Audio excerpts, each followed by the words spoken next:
Muy bien, pues vamos a dedicar, como ha habido que ajustar por aquel día que nos alargamos más, pues ya no me cabía la materia y vamos a distribuirla. En 2 días se quedan tocando dos temas que son muy abstractos, de lo más abstracto que vamos a hacer, pero que voy a procurar hacerlo lo más inteligible posible, ¿eh?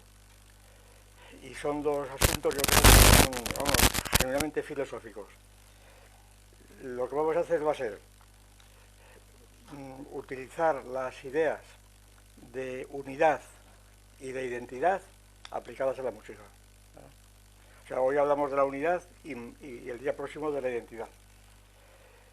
Claro, las ideas son totalmente abstractas, como vamos a ver, pero lo curioso es que al aplicadas a la música, pues sirven, yo creo, para replantear cuestiones comunes, ¿no? Cuestiones no nuevas, sino comunes, replantearlas y, y quizá obtener algunos criterios en algún punto, algunos criterios, ¿verdad? Esa es, digo, la utilidad práctica que pueda tener esto. Que permiten replantear muchos conceptos que están por ahí flotando, están sueltos, totalmente comunes, como vamos a ver, pero que considerados a esta perspectiva, pues permiten, yo creo, muchas cosas y muchas más de las que yo pueda decir aquí. Bien, pues vamos primero a empezar por exponer los conceptos que vamos a utilizar, las ideas, mejor dicho, unidad e identidad. Es decir, estas ideas son ideas también comunes de toda la filosofía clásica, ¿no? de Aristóteles, sobre todo de la escolástica, y de Hegel, claro, en fin, son ideas completamente comunes, la unidad e identidad, aun cuando no siempre se entienden del mismo modo, como natural. Y concretamente la idea de identidad que nosotros aquí suponemos, pues es la idea que utilizamos en el materialismo filosófico, cuya diferencia con la unidad de la tradición espiritualista, por decirlo así, es la siguiente. Vamos a empezar por la identidad, aunque hoy vamos a hablar de la unidad, pero en fin, para esta primera introducción. Es decir, la idea de identidad en la tradición escolástica se define haciendo uso de lo que llamamos relaciones reflexivas. Es decir, incluso, y esto ha pasado a la lógica formal. En la lógica formal se define la identidad, se simboliza con una letra I, una I mayúscula, y paréntesis X, X. Y XX, esa es la constante de identidad. Sobreentendiendo que XX, X como es la variable que tiene la misma letra, pues es la relación de una cosa consigo misma. Eso es, la relación de X con X. Y entonces, si la relación de X con Y ya es diversidad, pues una cosa consigo misma es la identidad. Y en esta línea, pues se expresan los famosos principios de identidad, los principios de identidad, es coces, lo que es lo que es, ¿verdad? Cosas de ese tipo. Bueno, los principios de identidad siempre tienen esa reflexividad de algún modo, ¿no? Expresada en formas gramaticales diferentes. Incluso muchas veces se interpreta el famoso yo soy el que soy, ¿verdad? Yo soy quien soy, la fórmula de Yahvé, pues también como una expresión de principio de identidad. Yo soy el que soy. Es decir, la cantidad de interpretaciones que hay sobre esto, ¿verdad? Que sostienen que esta fórmula no tiene nada que ver con la identidad, sino que es una expresión enfática. Cuando le preguntan, ¿y tú quién eres? Responde, yo soy el que soy, como dicen, ¿a ti qué te importa? ¿Verdad? ¿Quién soy yo? Es decir, una cuestión totalmente distinta. Es decir, tú no me tienes por qué me preguntar a mí esto, bien. Pero vamos, la interpretación escolástica era esta, que ahí está demostrando Yahvé la identidad consigo mismo. Bien, pues ahí está la cuestión del espiritualismo. Entonces, el concepto de identidad que utilizamos en el materialismo, pues se funda en la crítica a la reflexividad. Es decir, la reflexividad pues es un concepto totalmente imposible de mantener, aunque parece tan evidente, tan intuitivo, ¿no? Porque la reflexividad supone siempre un desdoblamiento de esa cosa, un desdoblamiento. En el caso este de la fórmula IXX, resulta que la primera X y la segunda son distintas, por lo menos están a 1 centímetro de distancia, ¿verdad? Entonces ya no está, la fórmula no está reproduciendo la identidad, está sencillamente suponiéndola cuando no hay identidad. En lugar de X podríamos pensar en cualquier figura del pentagrama, ¿verdad? El sol que está repetido luego sol, ¿verdad? Que son idénticos no lo son, es este tipo de problemas. Entonces, y con esta cuestión está totalmente relacionado con muchas cosas de las que vamos aquí a plantear. Es decir, la idea de identidad entonces reflexiva solamente tiene aplicación, y aquí viene, a una entidad concebida como simple, es decir, sin partes, como sería el caso de Dios o del alma, y además una entidad que fuese aislada de todas las demás. Si imaginamos una entidad, una cosa o un ente, cosa es lo mismo que res, aliquid, ¿verdad? Sí, algo, ¿verdad? Aquellos famosos trascendentales de los escolásticos, en donde res, cosa, aliquid, algo, ens, es lo mismo, pues si suponemos algo que sea elemental, es decir, sin partes, y que sea aislado, pues este sí podría ser reflexivo, podría suponerse que es la única forma que tiene de serlo, ¿no? La reflexividad, porque no se relaciona más que consigo mismo. Es el caso del dios de Aristóteles, que está completamente aislado del mundo, que no lo ha creado, está eternamente pensando en sí mismo, ¿verdad? Pues es más, la expresión de Aristóteles para definir ese dios, no es eos, también tiene la reflexividad, el pensamiento del pensamiento, ¿verdad? Es un pensamiento que está reflexionando sobre sí mismo. O bien la famosa hipótesis que seguramente la habremos hecho alguna vez, una hipótesis que Avicena, el famoso pensador musulmán, ¿verdad? Avicena ideó un hombre flotante, es decir, un hombre que estaría flotando, es decir, que estaría completamente aislado de todo el resto, no tendría contacto físico, no pisaba en ningún lado, estaba flotando y sin embargo, dice Avicena, este individuo flotante, sin embargo, tendría conciencia de sí mismo, otra vez la reflexividad, tendría conocimiento de sí mismo, que algunos consideran que esto es el antecedente del cogito cartesiano, la reflexión, ¿verdad? Escucho decir que la idea de reflexión en ese sentido, reflexividad, de volverse sobre sí mismo, de desdoblarse, pero al mismo tiempo siendo lo mismo. Esta reflexión pues tiene un juego continuo. Para muchos la reflexión es la máxima característica de un ser racional, ¿verdad?, que reflexiona sobre sí mismo. El famoso salto a la reflexión del padre Teilhard, recuerdo ahora, el padre Teilhard en su famosa reexposición de la teoría de la evolución consideró que el momento en donde los primates se transforman en hombres es cuando un primate de repente da el salto a la reflexión, decía él. Entonces reflexiona sobre sí mismo, ¿no? La misma idea.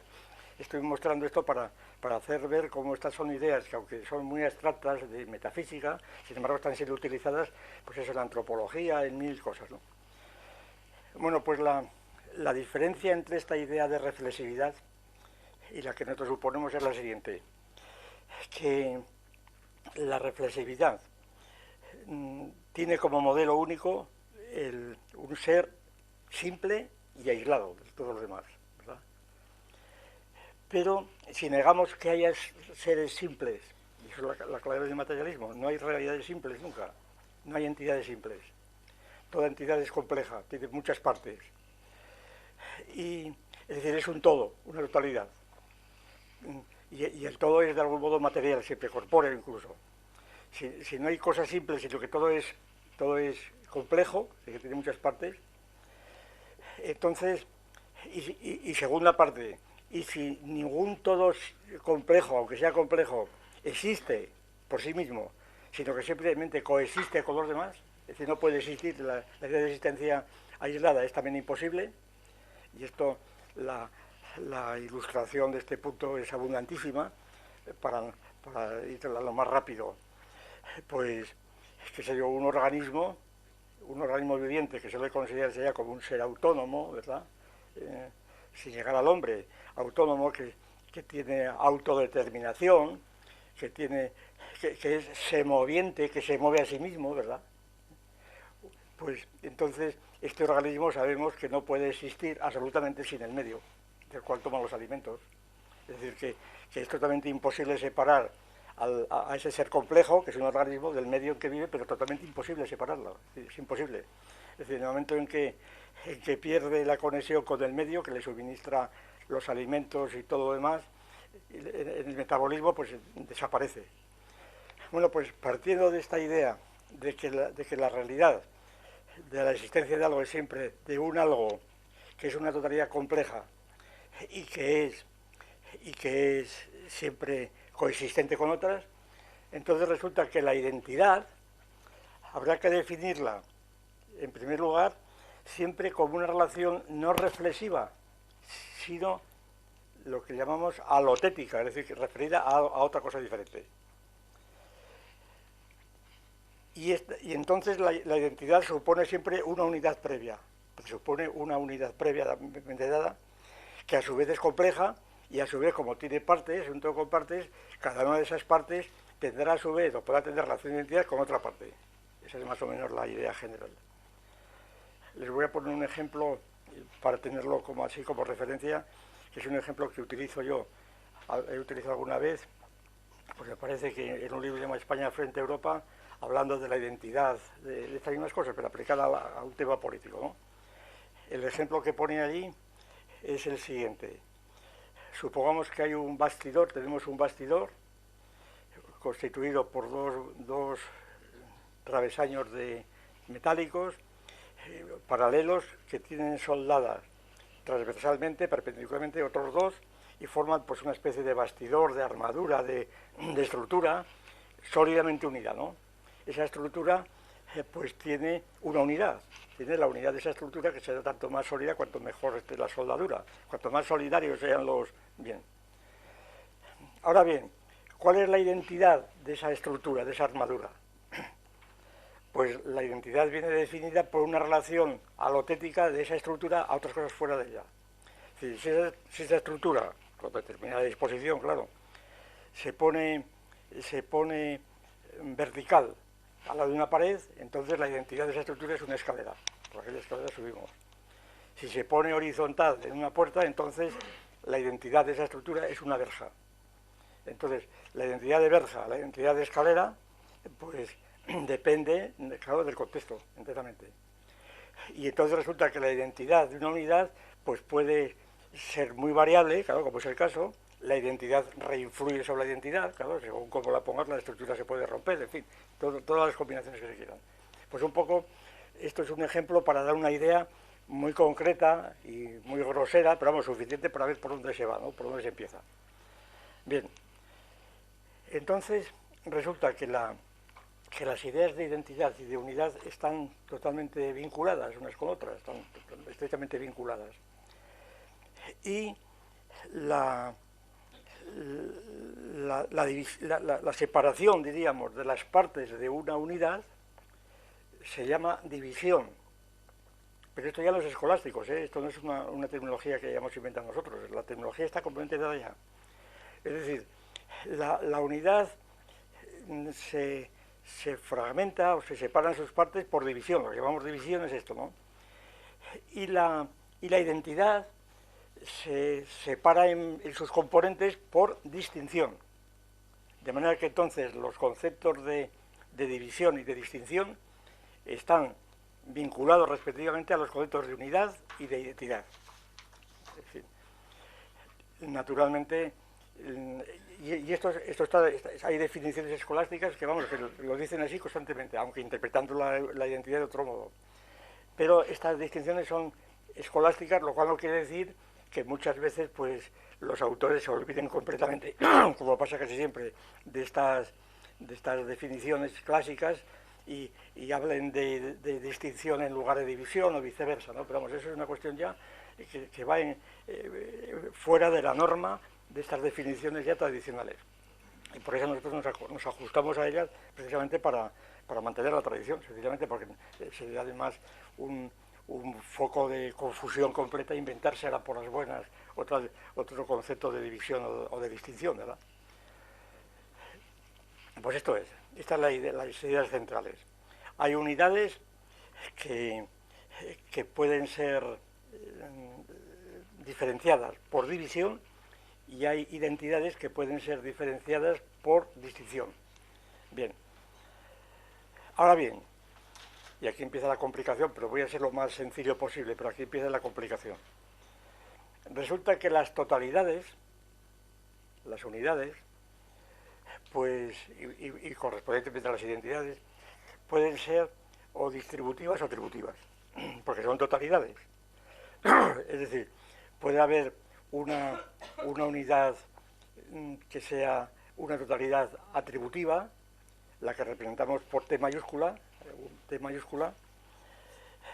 también la llamamos sinalógica, porque las partes están vinculadas entre sí, pues diríamos por composición, partes extrapartes unas junto a otras, o bien hay totalidades que son isológicas, y por isología, pues isología cubre la semejanza, la igualdad, la analogía, tanto de atribución como de proporcionalidad. La isología cubre, esto tiene que ver, esta distinción tiene mucho que ver con lo que los antropólogos, a partir de Fleischer sobre todo, llamaban la distinción entre magia simpática y magia homeopática, ¿verdad? Entonces, son esa distinción, o lo que los gramáticos llaman metonimia y metáfora, quiere decir que son distinciones que están completamente distribuidas por todos los campos, con otras denominaciones, con otras referencias, pero es la misma distinción. Está aquí condensada en estas ideas ontológicas, ¿verdad? Bien. ¿Qué quiere decir con esto?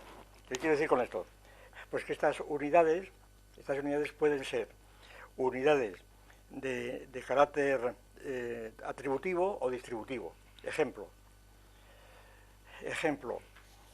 supongamos la unidad constituida por 5 clases en zoología, ¿verdad? La clase de los vertebrados, es decir, peces, anfibios, reptiles, mamíferos y aves, ¿verdad? Esas 5 clases de los reptiles pues forman una unidad, pero naturalmente el principio, bueno, aquí este punto es muy particular, este ejemplo, por la teoría de la evolución. Claro, esto en tiempos de Linneo no había ningún problema, ¿verdad? En tiempos de Linneo no había ningún problema. Eran 5 clases que eran distintas, Dios las había creado independientemente unas de otras, y entonces la unidad que formaban era de tipo taxonómico, eran simplemente una unidad taxonómica. ¿Por qué? Porque todos eran vertebrados. Y entonces se trata de una unidad taxonómica entre cuyas partes, claro, como son a su vez partes, los anfibios y los peces, etcétera, pues habría relaciones de identidad interna, autotética, que llamamos diamérica entre las partes del todo considerado, diamérica, pues por ejemplo consistente aquí pues en tener columna vertebral o con el notocorda o lo que fuera, la definición genérica que diéramos de esta clase de los vertebrados, ¿verdad? Pero la identidad de esta clase, la identidad, tendría que esperar, o se constituiría, cuando se enfrenta, por así decir, también taxonómicamente, se enfrenta, pues por ejemplo, con la clase de otros animales, pues que sean de simetría bilateral, o de simetría radial, ¿verdad? Es decir, con los gusanos, con los pólipos, etc. Y entonces, en este enfrentamiento de los vertebrados con estas otras tipos de animales invertebrados, ahí adquiere la clase adquiere su identidad, su propia identidad, ¿verdad? Ahí es cuando se revalida o se constituye o se determina su identidad, que será distinta por relación a los animales de simetría bilateral o a los animales de simetría radiada, por ejemplo. Pero entonces esa identidad es la misma unidad, pero en función de otras cosas diferentes. Bien. Y en cambio, cuando estamos hablando de una totalidad atributiva o sinalógica, pues por ejemplo un organismo cuyas partes pues están compuestas directamente unas a otras, un agregado, por ejemplo, también tiene una unidad, un agregado, un montón de piedras o un montón de ladrillos, pues tienen una unidad de agregación, pero es una unidad, claro, que se puede tratar como tal. Y esa unidad interna pues será muy débil, porque no hay nexos comunes, pero esa entidad está en función enteramente del medio. Por ejemplo, la gravedad, etcétera. Si no hay gravedad, el montón se desaparece, en fin. Es decir, que para insistir en la idea de que la unidad está siempre en función de un medio con el cual hay una identidad. Ejemplo.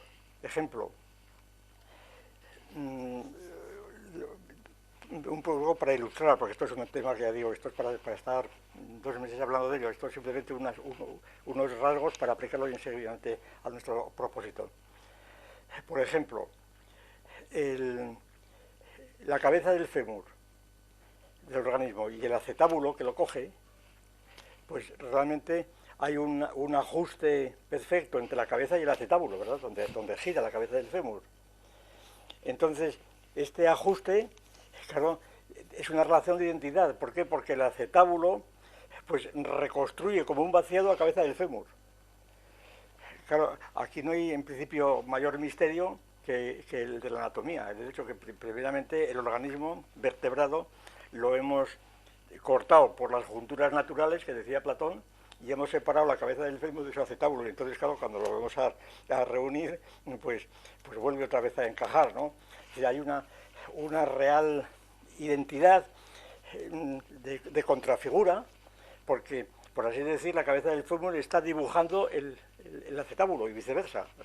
Es decir, forman parte de un todo realmente, previo, que por anatómicamente,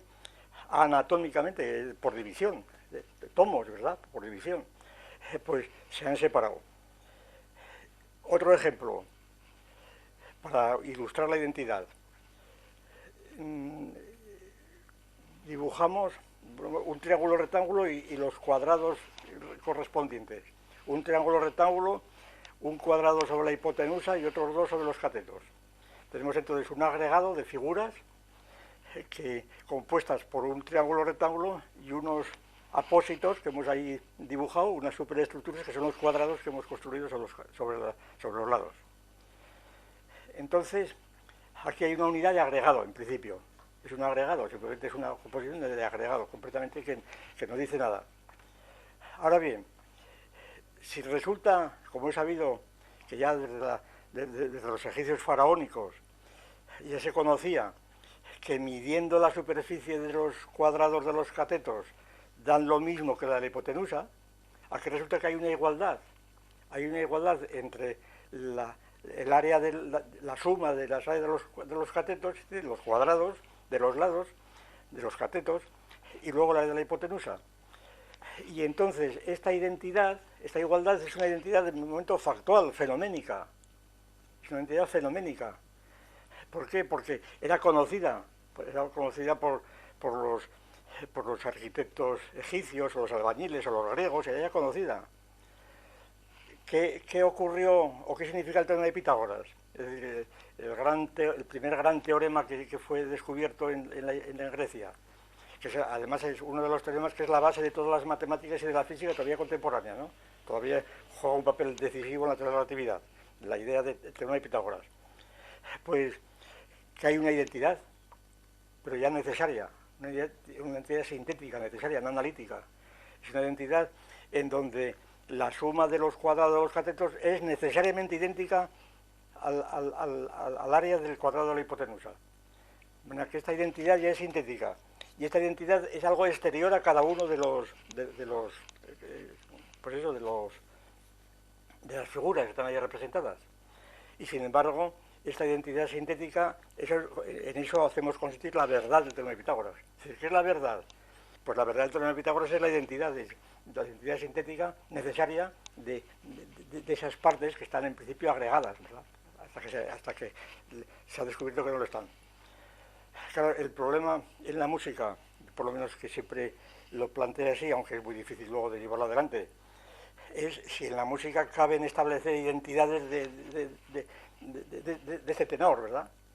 Es decir, si cuando decimos aquí nos sobra ni falta una nota, en una fuga de Bach, aquí no falta ni una nota, bueno, entonces ¿qué pasa? Que es una unidad tal que sus partes están totalmente vinculadas de modo necesario, no físicamente, claro, no físicamente, por supuesto, como tampoco en el teorema de Pitágoras. En cualquier triángulo, rectángulo que pintemos así, puede destruirse en cualquier momento. Pero al margen de esto, en el plano geométrico, lo que llamamos tercio genérico, allí la necesidad es total, absolutamente total. Y la verdad la decidimos así, la verdad es la identidad sintética necesaria, claro, que se hace mediante demostración. Claro, parece que en música no es posible pensar en una cosa así. Es decir, que el tipo de identidad que puede haber en una obra de estas que llamamos perfecta, ¿verdad?, donde no le sobra ni falta una nota, pues la identidad no es necesaria en el sentido de Pitágoras. Ahora, se parece bastante, en muchos aspectos se parece bastante. Bien. Pues nada, estas son las ideas así generales y vamos ya a prescindir, habría que analizar mucho más, pero vamos ya a dejarlo. Con esto yo creo que podemos funcionar un poco. Entonces, si aplicamos rápidamente a la música estas ideas, cómo puede funcionar, pues podríamos hacer lo siguiente. La fuga, tomamos una fuga de Bach, la fuga en do menor, esa de la fuga del clavecín bien templado, el 11, ¿verdad?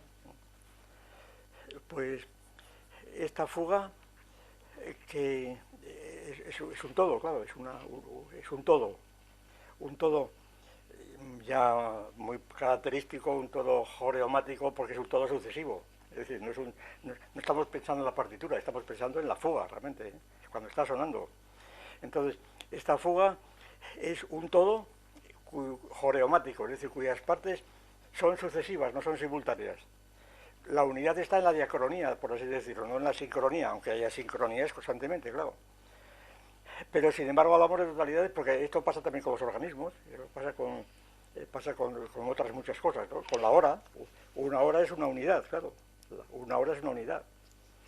Por lo tanto es un todo, es una parte de un día o de mediodía.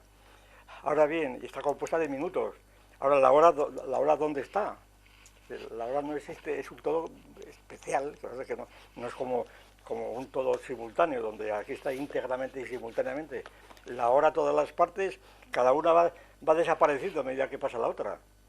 Por eso le llamamos joreomático, de fluyente, ¿no? Fluyente. Claro, se dirá, es que todo eso no es un todo, porque las partes no están. De acuerdo, no sea un todo, pero sin embargo siempre utilizamos como si lo fuera, ¿no? Y decimos tantas horas tiene el día y comparamos unas horas con otras, etcétera. Es decir, es un todo geomático. Este es el caso de la música, que la música es esencialmente fluyente. La música no puede ser un todo como una arquitectura o como una escultura, ¿verdad? O como en pintura.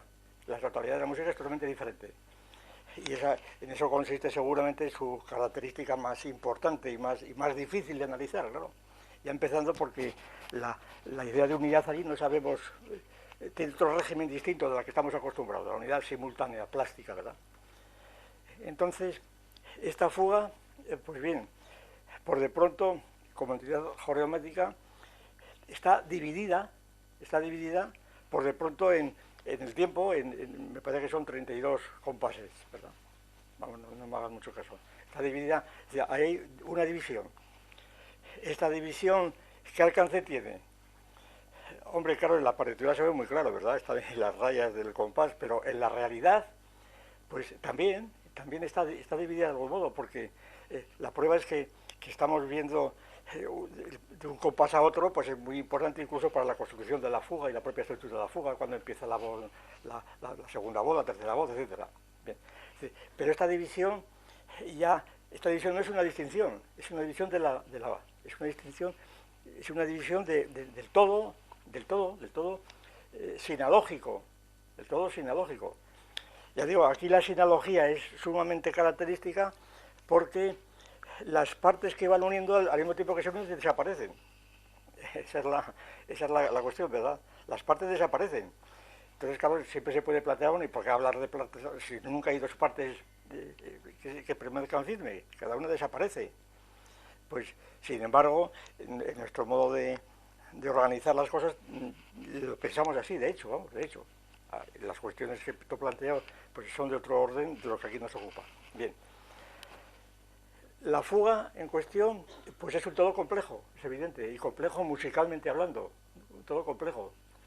Por sobreponte esta fuga es a 3 voces, de manera que tiene 3 líneas, diríamos, distintas, que no se pueden separar sin destruir la fuga. Es decir, una línea solo no es una fuga, ¿no? Tiene que ser 3 líneas que están entretejidas de algún modo, que están entretejidas. Y además, cada una de estas 3 líneas pues tiene unas reglas, como es sabido, que se empieza por la voz media. La fuga es unitemática, como sabemos, solamente tiene un tema, que se pone en primer lugar como tema director, el lux, que se llaman, que después viene otra subida una quinta para arriba, entra la voz superior, ¿verdad? Luego, pues desarrolla el tema, viene un contrapunto, es decir, que está, la unidad está totalmente trabada, totalmente trabada. Y luego baja, luego vienen los desarrollos, se va continuamente, esto también es muy importante para la identidad, se van reproduciendo el tema o el sujeto de la fuga, y luego pues termina pues en la coda. Bien, de manera que aquí quiero decir que los caracteres que tiene cualquier tipo de unidad sinalógica que pueda tener un piano o un libro se encuentran también sin dificultad ninguna en una fuga, a pesar de esa estructura pues fluida, fluyente continuamente, el río de Heráclito, ¿no?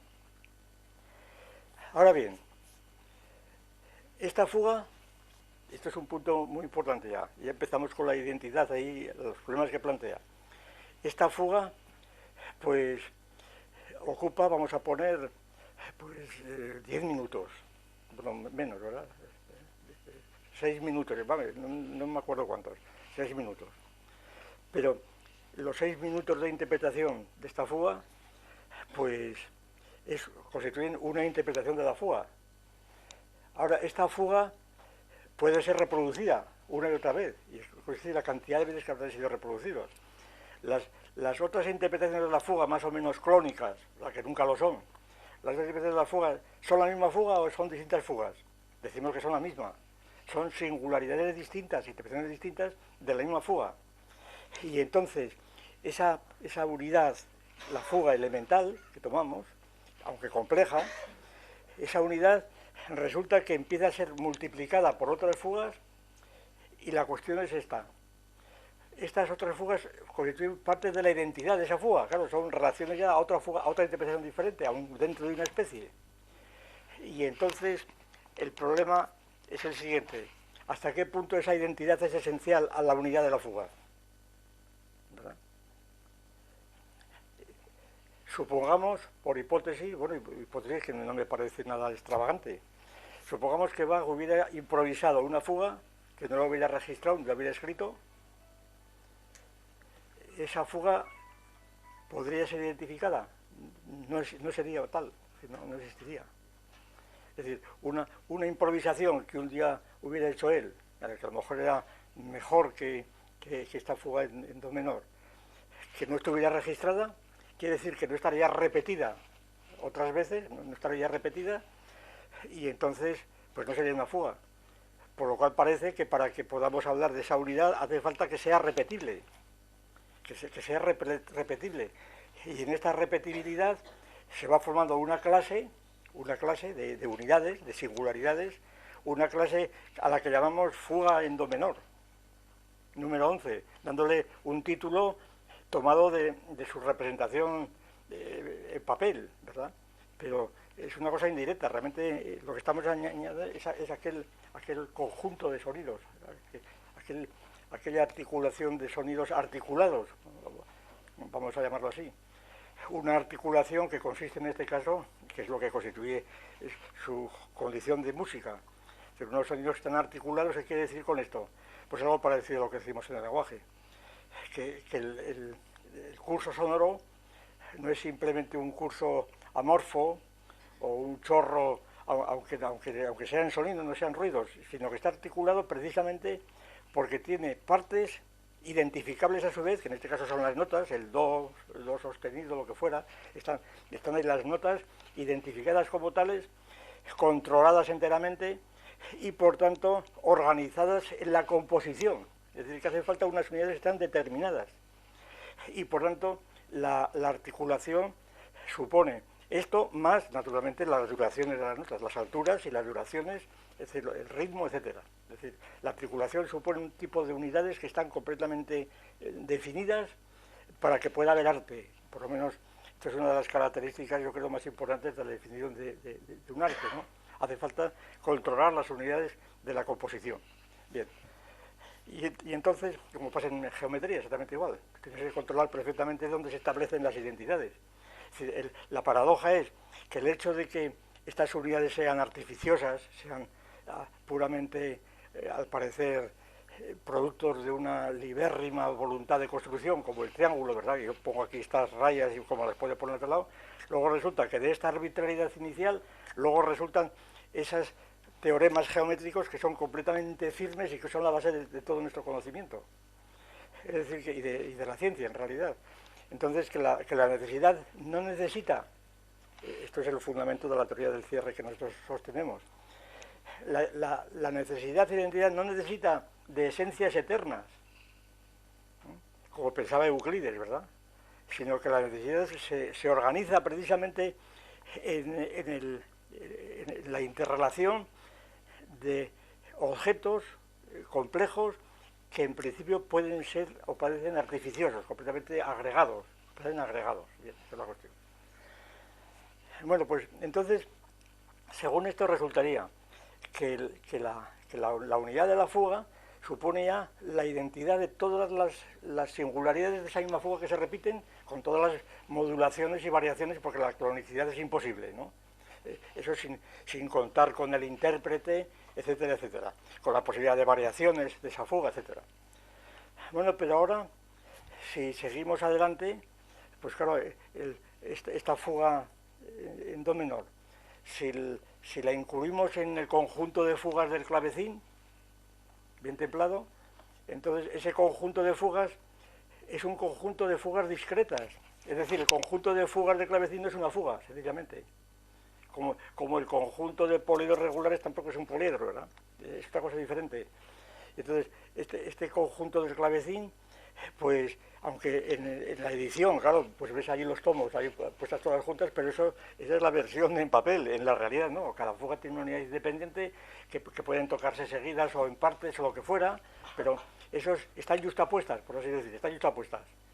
Entonces, ahí forma otro bloque que ya no es atributivo. Ahí está la cuestión, que ya es distributivo.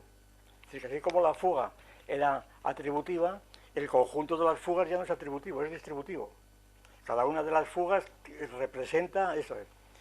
Y luego, si estas fugas las incluimos en otros conjuntos mayores todavía, pues todas las fugas que pueden darse politemáticas, ¿verdad? O unitemáticas, pues, y las metemos con otras variedades de fugas incluidas en misas, en kiries, en lo que fuera, ¿verdad? Pues ahí, la cosa se amplía, la fuga empieza a tener un espectro mucho más amplio, pero todavía sigue teniendo esa estructura general de la fuga taxonómica, una estructura taxonómica, que habrá que contrastarla con otras unidades taxonómicas, pues sonatas o lo que fuera, ¿verdad? Bien. Pues todo esto yo creo que demuestra manifiesta simplemente la riqueza de estos conceptos para aplicarlos a la música, puesto que se aplican facilísimamente. Y estamos haciéndolo a grandes rasgos, ¿no? Es decir, se puede precisar mucho más, pero no hace falta para el plano en que nos vamos a mover hoy. Bien, pues esto es. Entonces lo que tratamos es de analizar algunas divisiones comunes, pero totalmente comunes, como vamos a ver, que utilizamos a propósito de la música, y algunas distinciones también comunes que utilizamos en la música. Y vamos a hablar de algunas distinciones que tienen que ver con la identidad y de algunas divisiones que tienen que ver con la unidad.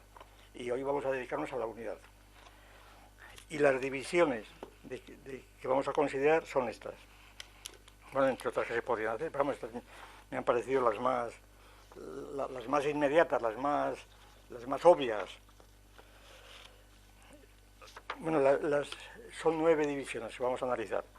Estas 9 están clasificadas en 3 grupos. En 3 grupos atendiendo a lo siguiente. Bueno, aquí son todos presupuestos, pero claro, si no, no se puede seguir adelante, ¿verdad? En 3 grupos, tomando como criterio, pues algo parecido a lo que se llaman en la escuela de Copenhague, pues la sustancia de la expresión y la forma de la expresión, ¿no? Aquí en música la diferencia con el lenguaje, según dijimos otros días, es que aquí esta distinción entre forma, entre expresión y contenido, es propio del lenguaje, ¿no? Expresión y contenido.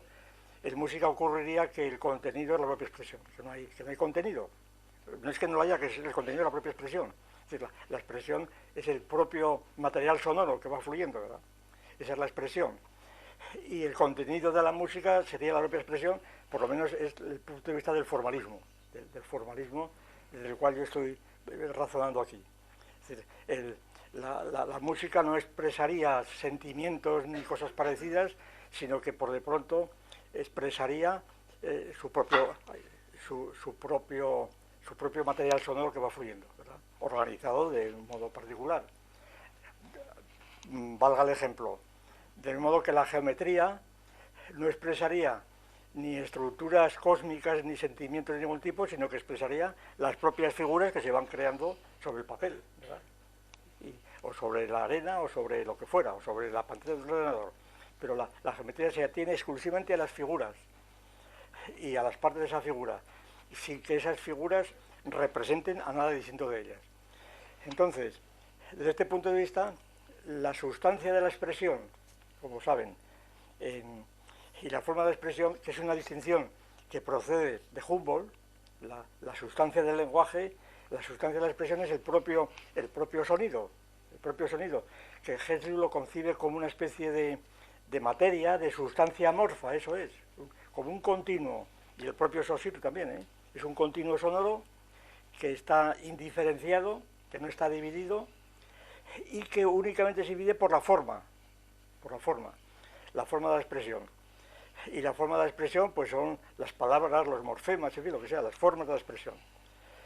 En el caso de la música, como quiera que suponemos que el contenido es la propia expresión, es decir, no es que no tenga el contenido, es que su contenido es la propia expresión, pero que no es expresión en el sentido de expresión de sentimientos, es expresión por analogía tomada de la lingüística, ¿verdad? Únicamente por esta razón.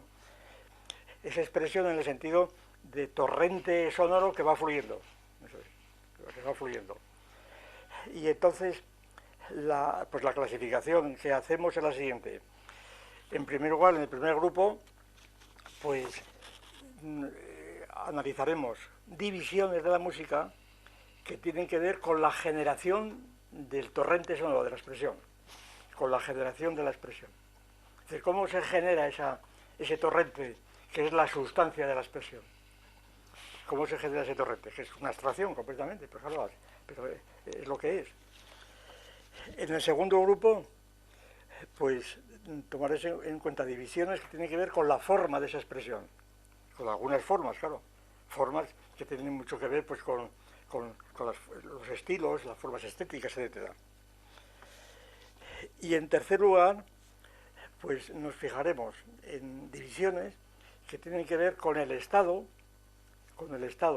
del torrente sonoro, de la expresión, forma o contenido, forma o sustancia, que tiene que ver con ese estado en relación con otras categorías diferentes. Ahora se queda claro esto. En la situación en que están estas formas con otras instituciones o categorías diferentes, presuponiendo, por supuesto, que la música constituye una categoría por sí misma, una categoría en el sentido aristotélico ampliado, pero en fin, de esto ya hablamos el trimestre pasado, pero son conceptos sumamente difíciles y oscuros y, en fin, exigirían mucho más análisis, pero claro, hay que darlos de pasada porque si no no se puede decir nada, ¿verdad? Aunque cada uno de ellos es un nido de problemas. Bien.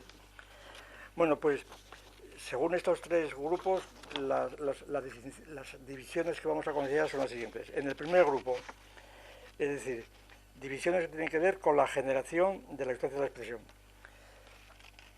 Primera división, división entre música vocal y música instrumental. una división completamente común y corriente.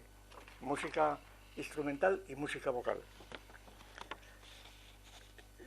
Segundo grupo, segunda división, división entre música articulada, en el sentido que hemos dicho antes, y música articulable.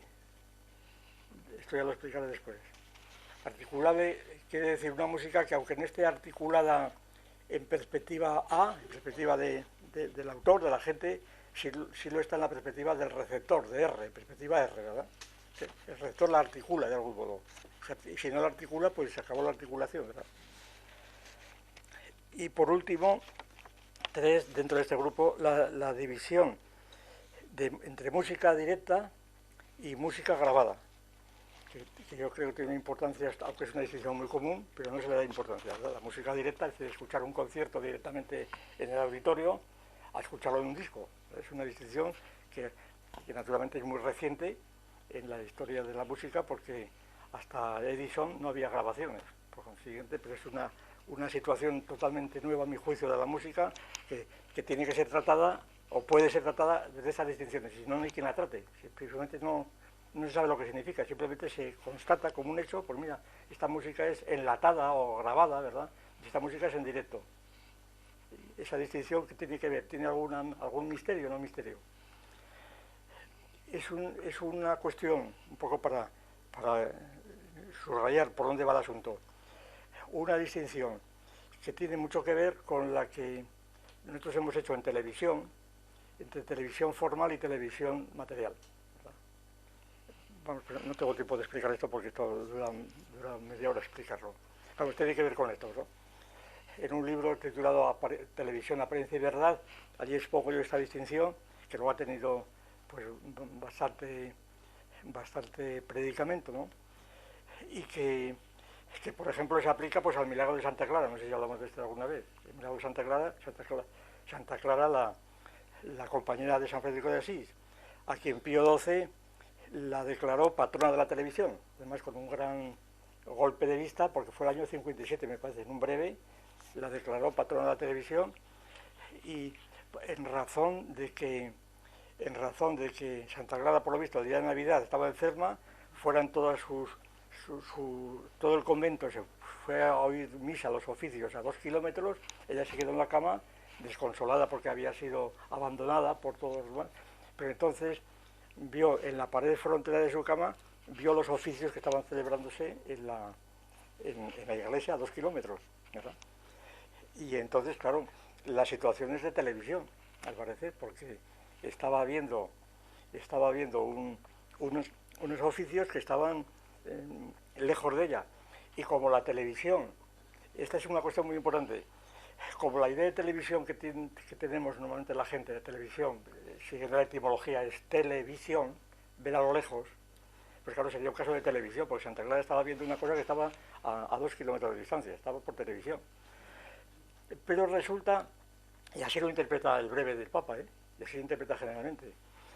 Y entonces esta televisión, claro, este concepto de televisión es el que yo impugnaba porque me parece un concepto completamente impresentable.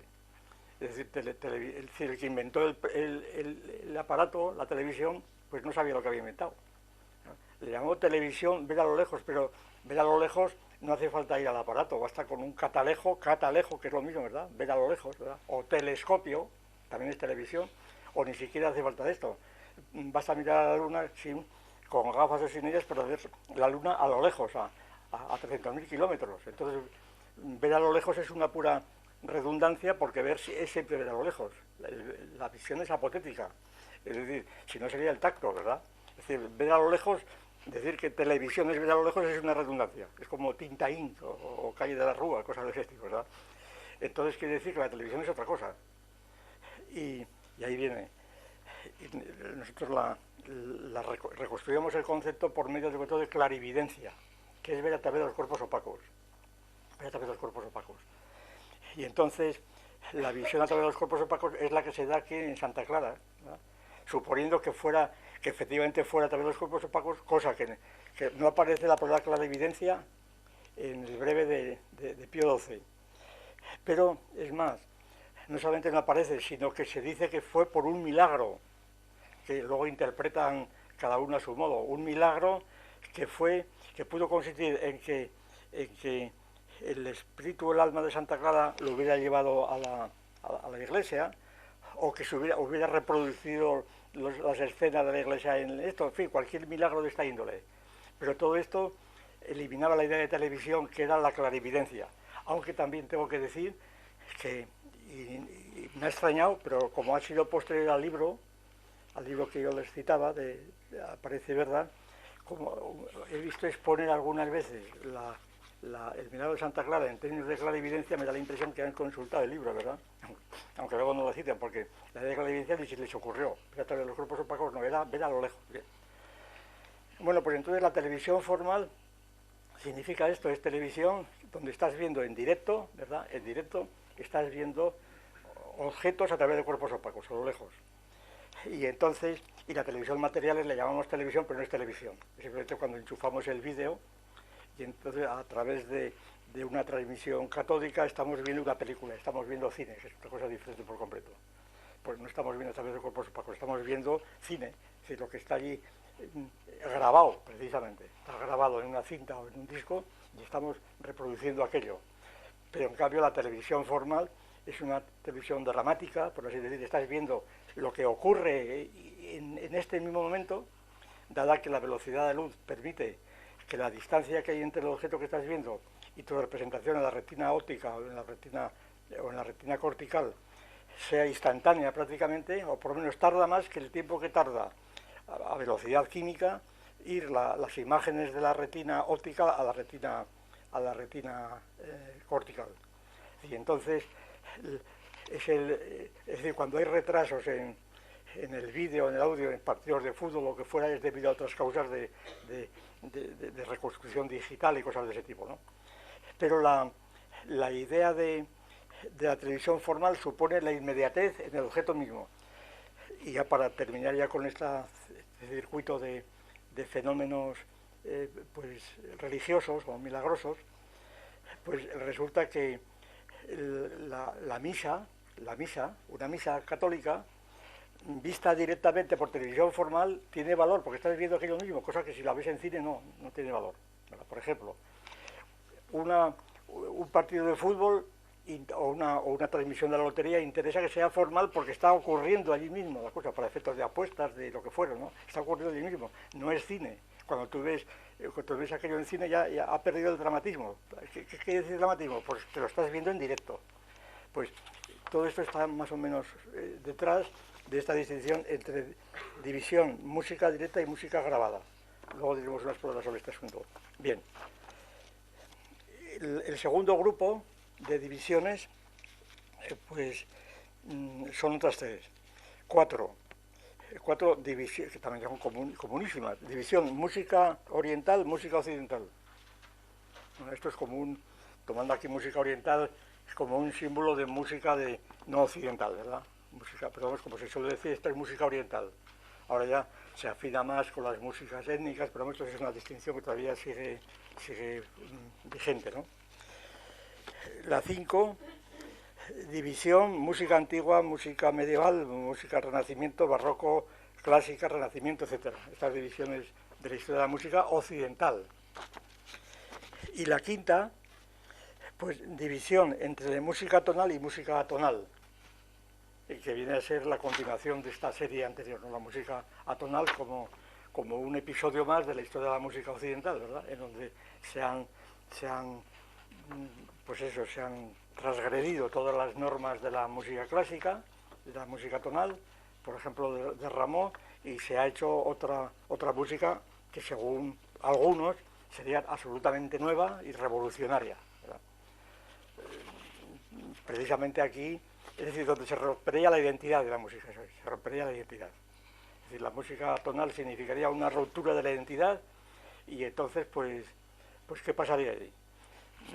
Yo la tesis que defiendo es que la identidad no se ha roto, sino que simplemente es una división de la unidad de la música, pero no hay ruptura de identidad, sobre todo porque la música atonal pues sigue siendo una música articulada, sigue teniendo, si es dodecafónica, sigue teniendo las series, son realmente, pues, si no escalas, sí series, series con sonidos perfectamente localizados unos y otros, incluso registrables en pentagramas, y luego al margen de que haya tonalidades o no, pero eso tengo aquí un libro de Shirley, un discípulo de compositor también de Schoenberg, para leer su opinión, que a mí me parece muy ajustada sobre este respecto. Luego, en su momento lo hacemos.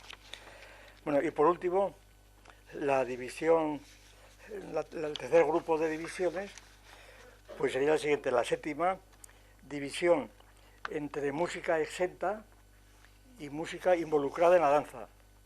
Por ejemplo, en un ballet, ¿verdad? Música exenta y música involucrada.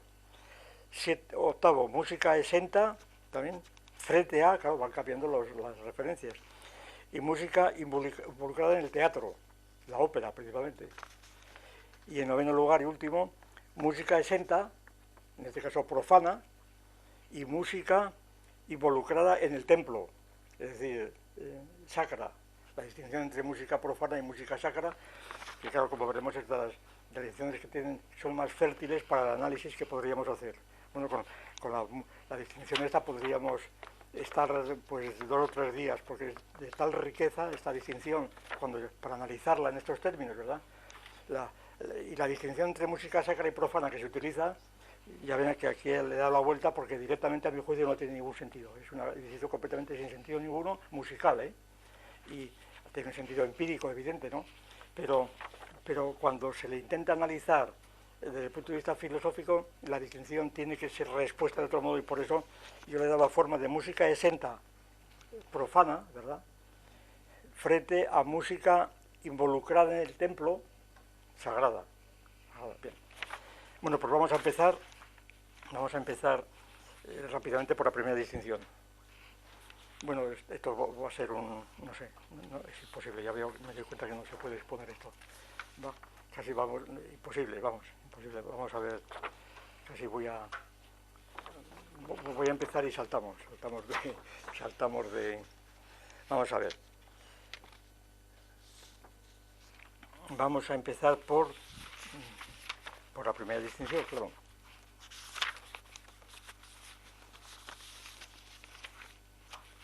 Vamos a ver. Bueno, distinción entre música vocal y música instrumental. Bien. Esta distinción no hace falta que ante ustedes, que son músicos, pues insista sobre la constatación de esa diferencia. Todo el mundo advertía la importancia práctica del asunto, es evidente, ¿no? Pues separamos una orquesta de instrumentos de coros, etcétera. Esto es una cosa evidente. Ahora bien, cuando empezamos a analizarla en términos de unidad, encontramos esta situación. Primero, que estas dos partes de la música, esta división de la música de una polifonía, ¿verdad?, o de un coro simplemente, de un coro a capela, y estamos con la música sacra, ¿verdad? Pero en fin, ahora es que hay otras distinciones, ¿no? Y la música de orquesta, lo cierto es que todos sabemos que lo más frecuente, o muy frecuente, o casi exclusivamente durante muchas épocas, ha sido la trabazón, el entretejimiento entre estas dos partes de la música, estas dos divisiones. O sea, hay música que está cantada o vocal, que al mismo tiempo pues ahí está acompañada. Ya está la primera cuestión, acompañada. ¿Por qué? Cuando se dice, hombre, la soprano tal cantó un lied acompañada del piano. Bueno, acompañada, ¿por qué? Ahí está ya introduciéndose una subordinación del instrumento a la voz, ¿verdad? Claro, efectivamente puede ser que el autor de ese lied, Schubert, estuviera pensando darle al piano una función de acompañamiento, pero podría ser al revés. Podría ser que el piano estuviese subordinado, o que la canción estuviese subordinada al instrumento, ¿verdad? Por ejemplo. Pero vamos, a lo que vamos. Cuando la disposición es tal en donde la música vocal y la instrumental forman parte de una obra conjunta, y además, incluso aunque la intervención de la música vocal sea pues puntual, como puede ser en la sinfonía, los coros del final, ¿verdad? Todo el resto es música sinfónica, instrumental. Pero vamos a suponer que está entremezclada, como puede ser una misa, por ejemplo, que está entremezclada en una misa de Mozart, donde está entremezclada enteramente la música vocal y la instrumental. Entonces, ahí forman parte de un todo atributivo, es evidente. Forman parte de un todo atributivo. Las dos partes forman parte de un mismo todo. Mientras que cuando están disociadas, porque pueden separarse, como hemos visto, pues ahí no forman un todo atributivo. Ahí resulta que la música vocal es música independientemente de la instrumental o viceversa, son independientes, es un todo distributivo. Y las propiedades son diferentes y sin embargo se confunden continuamente.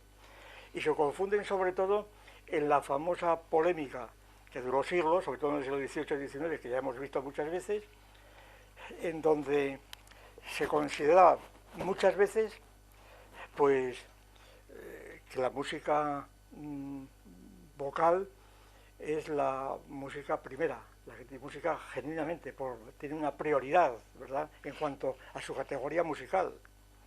Mientras que la música instrumental pues es una música que no tiene esa categoría, es una música subsidiaria, artificiosa. ¿Cómo se explica esto? De muchas maneras. Por ejemplo, para abreviar, esto es abundantísimo, pero lo voy a abreviar. Por ejemplo, Boecio. Boecio dice que la música auténtica, genuina, es la música cantada, es el canto, porque es la música que está en el templo. Y porque el músico, dice Boecio, el músico no es simplemente el que tiene habilidad con las manos, habilidad con las manos para manipular un instrumento. Bueno, aunque sea de viento, ¿verdad? El instrumento también tiene que manipular una flauta o lo que fuera, o un oboe, tiene que manipularlo.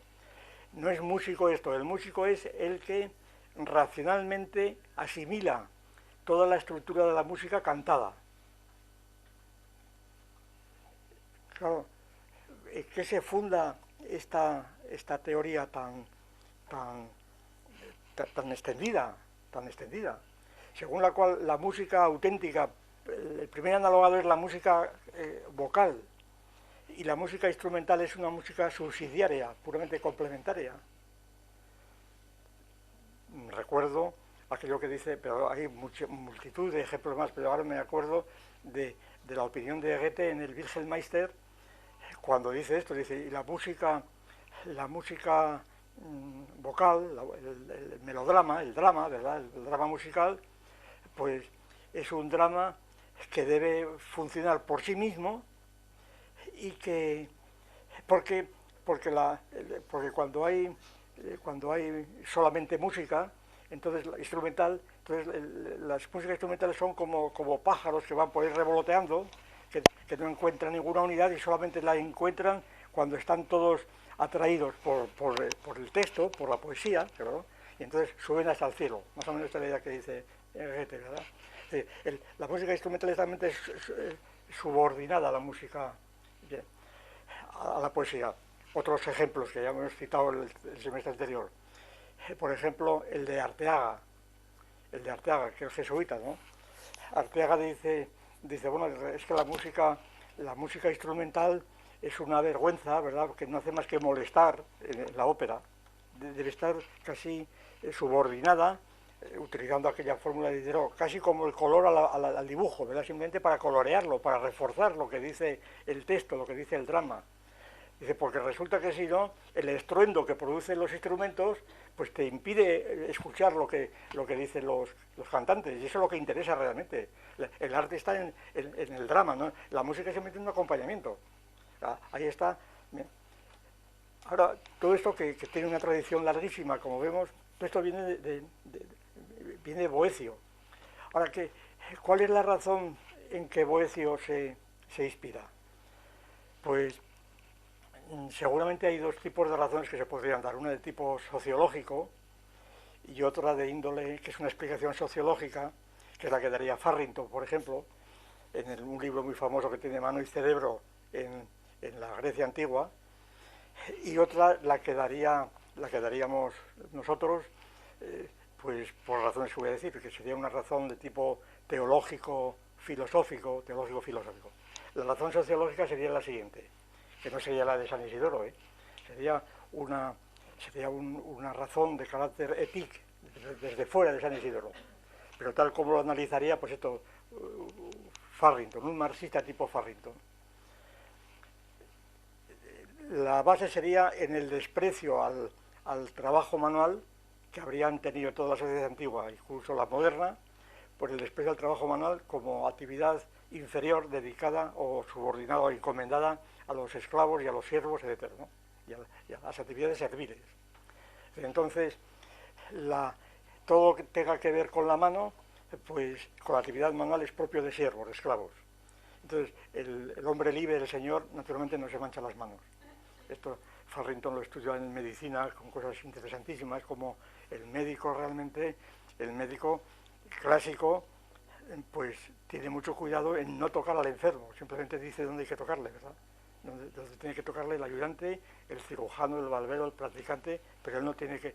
E incluso las famosas anfiteatros de anatomía, aquel famoso de Pisa que tantas veces se ve, pues están calculados para que los estudiantes estén viendo cómo trabaja, pues primero el cirujano, pero luego el médico está diciendo que tiene que cortar, ¿verdad?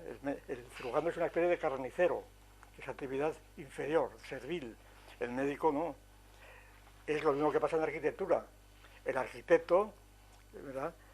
Pues lo que dice Alberti, el arquitecto naturalmente no mueve las piedras. La arquitectura es el arte de mover las piedras según la geometría, pero el arquitecto no las mueve, las mueven los peones, los albañiles, y el arquitecto por medio de su geometría dice dónde tienen que ponerse, pero en absoluto se le ocurra el intervenir con las piedras. Pues aquí pasaría algo lo mismo. Una música o una actividad musical en donde están interviniendo instrumentos que tienen que ser tañidos o tocados por gentes que mueven las manos, son criados, son artesanos, como realmente lo fueron, pues prácticamente hasta Beethoven, ¿verdad?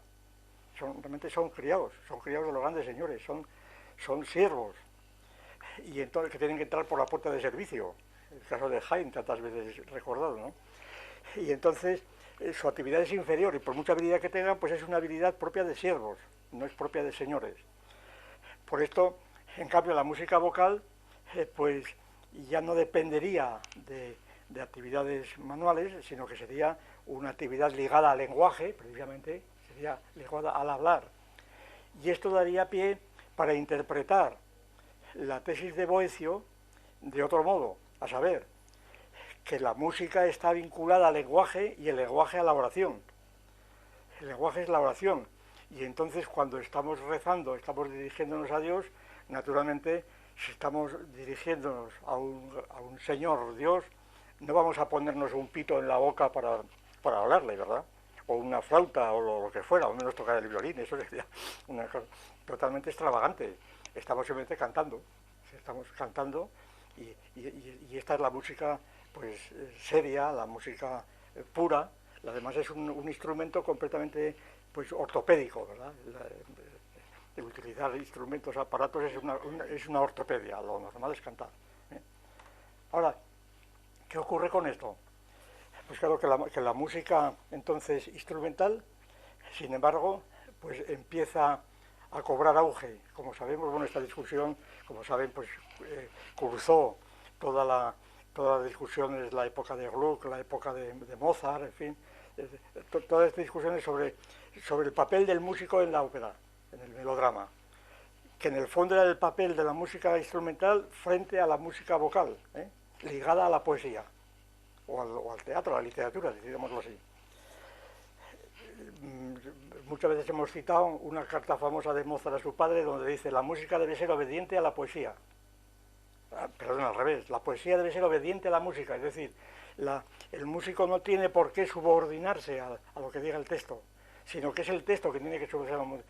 Ahí aquí se mezcla una cuestión de carácter gremial, claro, de los autores de textos, de los libretistas, de los músicos, etcétera, que está mezclada continuamente, pero que sin embargo no agota la cuestión, porque la cuestión es diferente. Entonces lo cierto es que la música instrumental separada de la música vocal, pues como saben es un fenómeno sobre todo del romanticismo, Claro, es cuando realmente empezó a haber instrumentos en serio, y entonces esta valoración de los instrumentos como propios de la música auténtica, mientras que el canto era una música híbrida, esto lo dice nada menos que Hanslick. Hanslick, que es un decidido defensor de la música instrumental, vamos, dice Hanslick que la música es instrumental, el demás no es música, que es un híbrido, un híbrido. Claro, la cuestión es qué quiere decir con híbrido. Es decir, que la música vocal es un híbrido. Entonces, la cuestión es la siguiente. A mí me parece que lo que está aquí, para resumir, lo que está aquí discutiéndose confusamente es la música vocal, considerando a la música vocal como un generador de sonido, la voz humana como un generador de sonido al lado de los sonidos de cuerda o de viento o lo que fuera, o si la música vocal está considerándose como algo que está vinculado al texto, a la poesía. Y entonces es totalmente diferente, ¿verdad? Porque efectivamente si está vinculándose a la poesía, al lenguaje, y además el lenguaje de los sentimientos, claro, como se dice tantas veces, entonces resulta que sí que sería un híbrido. La música vocal sería un híbrido, pero no por el instrumento generador, sino porque lleva arrastrando precisamente a la poesía, que es al lenguaje, que es otra categoría distinta de la música, es la cuestión. O para ponernos en la ópera, lleva arrastrado el teatro. Es decir, la música está arrastrando el teatro. Es decir, que ya no es música, que es una plástica. El teatro es como el cine, es pintura en movimiento, que decía Lessing, ¿verdad? Es ya pintura, es otra categoría artística. Me refiero a la famosa obra de Laoconte de Lessing, donde expone criterios sobre los límites de las artes, y entre ellas, pues esto, la pintura y la música y la poesía, etcétera, la escultura, bien. Es una obra fundamental que recomiendo vivamente si alguien no la conoce bien. El Laoconte yo creo que es un punto de referencia casi obligado para estas cuestiones de los límites de las artes. Entonces la idea, el Laoconte de Lessing, pues la idea de Hanslick de que la música vocal es una música híbrida y por tanto la descalifica, la música genuina es la música instrumental, ¿verdad? Pues yo creo que adolece de esta confusión. Si fuera posible, cosa que no es tan fácil, si fuera posible disociar la música vocal del texto, de la poesía, ¿qué ocurriría? Primero, ¿es posible? Pues es posible, yo creo que es muy posible. Pues ¿cómo es posible? Pues no ya cantando a boca cerrada, ¿verdad? Sino simplemente escuchando el texto en un idioma desconocido, en cuyo caso la abstracción del texto es prácticamente total, ¿verdad? Entonces simplemente ya no te distraes en el argumento y te importa un pimiento que si Tristán y Isolda le pasó esto o lo otro, ¿verdad? Queda completamente fuera y estás viendo exclusivamente el componente musical. Y entonces lo que es híbrido, efectivamente, en la terminología de Hanslick, lo que es híbrido es precisamente asociar la música a una serie de argumentos totalmente añadidos que vienen de otro lado y que su mezcla pues es un mixtum completamente artificioso, agregado, ¿verdad? Agregado, que solamente de modo simbólico al parecer pues puede encontrarse alguna analogía, ¿verdad? Como esta que hablábamos ahora del acorde de Tristán, ¿verdad? Alguna analogía, que las hay, por supuesto, pero son analogías que no están vinculadas necesariamente al texto, que pueden tener sentido fuera del texto también, que tienen un sentido mucho más general. Es decir, la música es mucho más general en ese sentido que el texto. Es decir, ese acorde que tendría este carácter de dejar en suspenso, pues podría asociarse a lo que le pasa a Tristán y Isolda en el momento de encontrarse a lo que pasa en cualquier otra circunstancia, es decir, sería independiente. Bien, entonces la música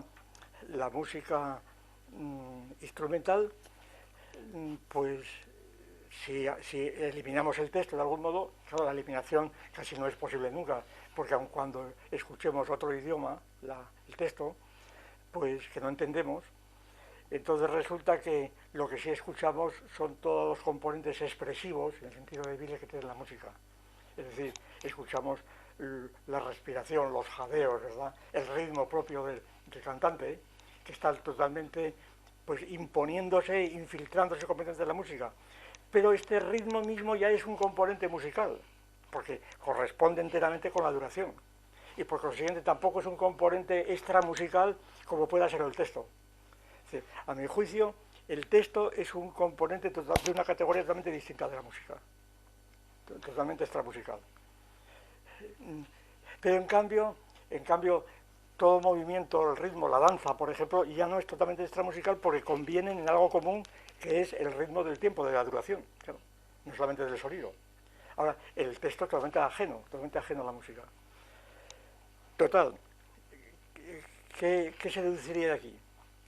Pues que si logramos segregar el texto, la poesía, por decirlo en términos clásicos, si eliminamos la poesía de la música, sencillamente, en el sentido de Goethe, la poesía, el drama, el melodrama, en fin, el drama, la literatura, si eliminamos la literatura, pues entonces la música vocal es un instrumento más. Es un instrumento más. Y entonces el hecho de que esté la música vocal unida a la instrumental, pues no tiene mayor significación de que añadamos pues a una orquesta de cuerda, le llamaremos instrumentos de viento, lo que fuera. Simplemente es un caso más de mezcla de instrumentos generadores de la sustancia de la expresión. Eso es. Y entonces, ¿qué diríamos?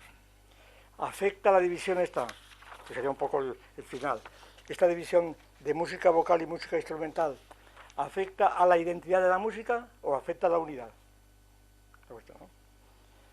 A mi juicio la respuesta sería, según los presupuestos, que la música vocal e instrumental no afecta a la identidad, que es la misma música. Es decir, que escuchando y logrando abstraer el argumento, pues, por ejemplo, no leyendo el programa de mano ni leyendo los letreros que te ponen allí ahora en el frente, ¿verdad? No quieres saber nada de esto para escuchar la música. Lo que pasa es que, claro, lo que tampoco se puede negar es que lo que estás viendo allí es un mixto compositum. Es decir, que allí, cuando vas a la ópera, no vas a escuchar música solamente, vas a ver teatro también. Entonces, ahí está el mixto, ¿verdad?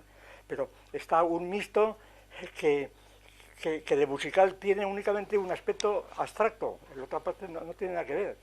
Es como cuando en la ópera, además de esto, pues te ponen perfumes o te dan caramelos, por ahí, ¿verdad? Es lo mismo. Es otro arte, claro, te dan una serie de complementos que te hacen más agradable la estancia, o empiezan a ver fenómenos de luz y color, que llaman esto, y sonido, empiezan con luces, pero aquello ya es otro espectáculo distinto, pero ya no es musical. La música queda en una situación realmente distinta.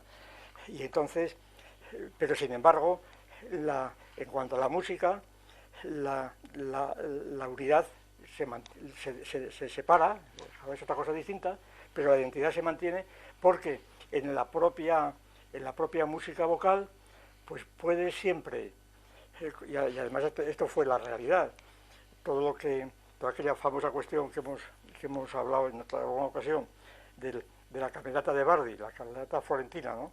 La del padre de Galileo, Galileo Galilei, cuando él pues consideraba que la polifonía que era una degeneración de la música. ¿Por qué? Otra vez por lo mismo. Porque en la polifonía el texto quedaba completamente ininteligible, empezaba una voz, empezaba a tomar una sílaba y a hacer por ahí melismas con la sílaba, empezaban a juntarse varias voces a la vez y no entendías lo que decía. Y claro, y el que va a la polifonía a entender lo que dice, pues no va a oír música, va a enterarse del texto, que basta que te lo leas allí directamente. Pero precisamente en esa polifonía puede interpretarse como la situación en la cual efectivamente se sustantivó completamente la música, el componente musical de la música vocal. Se emancipó del texto por una dialéctica interna él mismo, es decir, por la simple superposición de textos, los textos quedaban neutralizados, quedaban anulados y lo que escuchabas eran, pues, vamos a decirlo con las palabras de Hanslick, los arabescos, ¿verdad?, que se hacían allí, que eran que ya se mantenían en el terreno puramente musical. Bien, bueno, pues esto es más o menos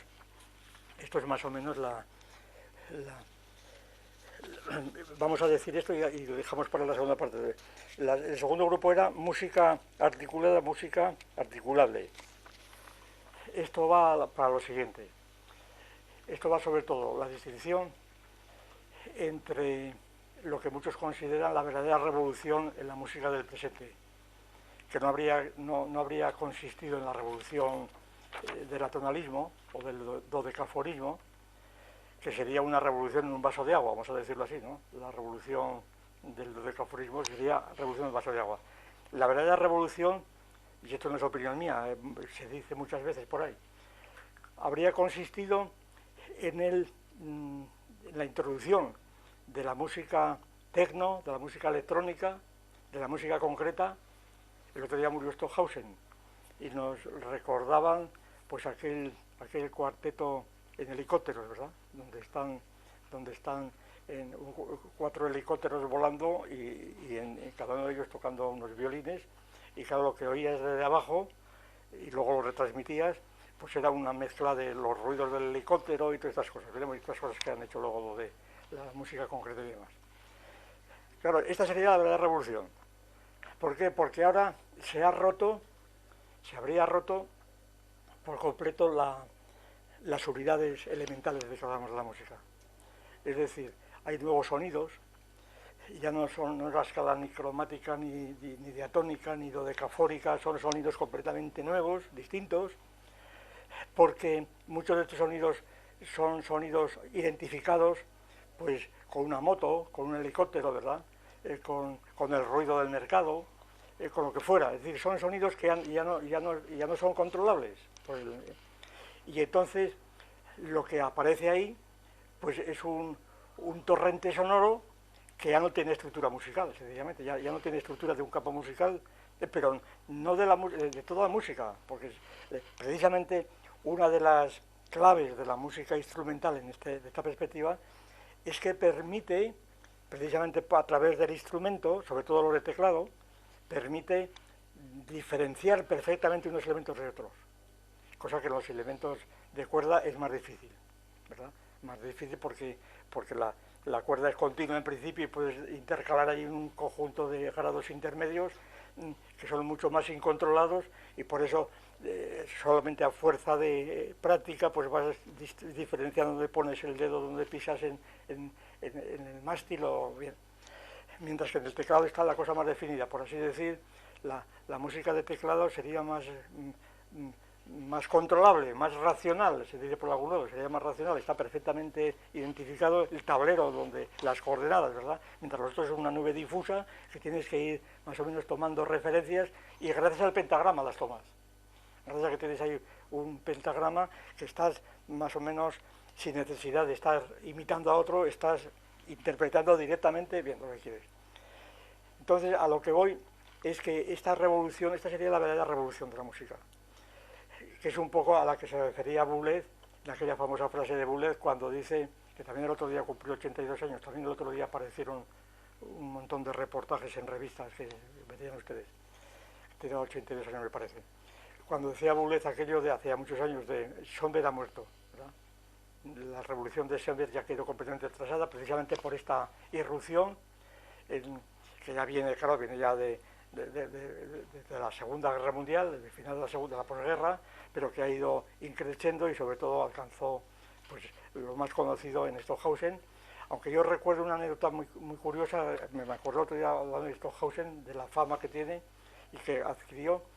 Yo me acuerdo que estuve el año, vamos a ver, podría ser el 66, estuve en Londres y había escuchado cosas de Stockhausen por la radio, y fui a una tienda de Londres de música, de lo más grande que había, y pedí Stockhausen. Bueno, el asombro de aquellos señores era impresionante, ¿no? Salieron allí, les lo tuve que escribir, empezaron a consultar, empezaron a reírse como diciendo, usted nos está tomando el pelo, ¿verdad? Nosotros que tenemos aquí. Digo, no, pero ¿y usted por qué sabe? Digo, porque yo que le he oído y además he leído cosas de él. Bueno, ellos creían que me lo estaba inventando completamente. Quiero decir que esto es una prueba de que de cómo estaba completamente negado, ¿verdad? Que era impermeable en aquellos momentos Inglaterra, años 77, me parece, 66-77. Claro que luego ya, naturalmente, las barreras pues se hicieron permeables. Bien. Bueno, pues entonces, lo que yo quiero decir es que esta revolución musical de músicas concretas, tecnológicas, etcétera, pues yo creo que sí que pondrían en peligro la identidad de la música, no solamente la unidad. Podrían en peligro la identidad porque la música esta que he llamado música, sería una música simplemente por analogía de atribución, simplemente por analogía de atribución, pues porque son músicos los que, generalmente los que se han dedicado a esto, porque todavía utilizan no pentagramas, pero sí cosas parecidas, ¿verdad? O algunas veces algún pentagrama, porque, yo qué sé, porque manipulan, también incorporan instrumentos y voces, por supuesto, voces, es decir, es una situación completamente distinta, pues un poco lo que podría pasar en arquitectura, cuando en lugar de establecer los planos, como es tradicional, ¿verdad?, desde Hipódamo, los planos, pues se hacen las edificaciones con arcilla, ¿verdad?, como hicieron en el Guggenheim, por ejemplo, se hacen con arcilla o con plastilina, y allí lo que se hace es escultura, ya no es arquitectura, es escultura. Entonces se hace allí una gran pella de arcilla, se van haciendo agujeros por uno y por otro, sale allí lo que fuera, lo que le parezca al genio, al escultor, y luego pues a los arquitectos auxiliares se les encomienda que hagan los planos correspondientes para poder edificar realmente, porque con una pella no se puede hacer el edificio, ¿no? Y entonces, en la fase de pella, más o menos horadada y moldeada, aquello es arquitectura, no, aquello es escultura. Pues un poco por analogía, yo creo que se puede decir aquí. Esta música que ya no tiene los elementos de un campo, sea unos u otros, yo no estoy defendiendo a Ramón, simplemente estoy defendiendo la necesidad de elementos para que se puedan controlar y combinar. Entonces, ¿esto es música o es otra cosa diferente? Pues es otra cosa diferente, que no es música. Ahora bien, como quiera que inmediatamente estas nuevas composiciones musicales, al repetirse precisamente, se van identificando los sonidos. Mira, este es el helicóptero, ¿verdad? Esto es lo otro. Entonces se van reproduciendo desde el punto de vista del que escucha y por supuesto también del que la hizo. Se van identificando los sonidos y este es un grillo y esto es, pues como hacía Messiaen, estos son los... Claro, es distinto. La técnica de Messiaen era no ya imitar a los pajaritos, ¿verdad? Imitar a los pajaritos como hacía Beethoven o Vivaldi, ¿no? Sino grabar un canto de pájaros y meterlo luego esto, pero Messiaen tenía cuidado de volverlos a reconstruir musicalmente a partir de los elementos, que era muy distinto, que era muy diferente, volverlos a reconstruir.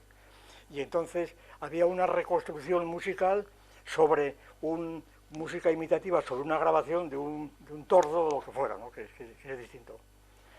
Ahora, en la medida en que al escuchar reconstruimos otra vez con una serie de elementos que vamos improvisando como sea, entonces podría restablecerse otra vez la identidad de esa música y entonces lo que se habría que decir es que son una división totalmente significativa de la música en dos partes, la música concreta o tecno, como se llama, y la música que no lo es, ¿verdad?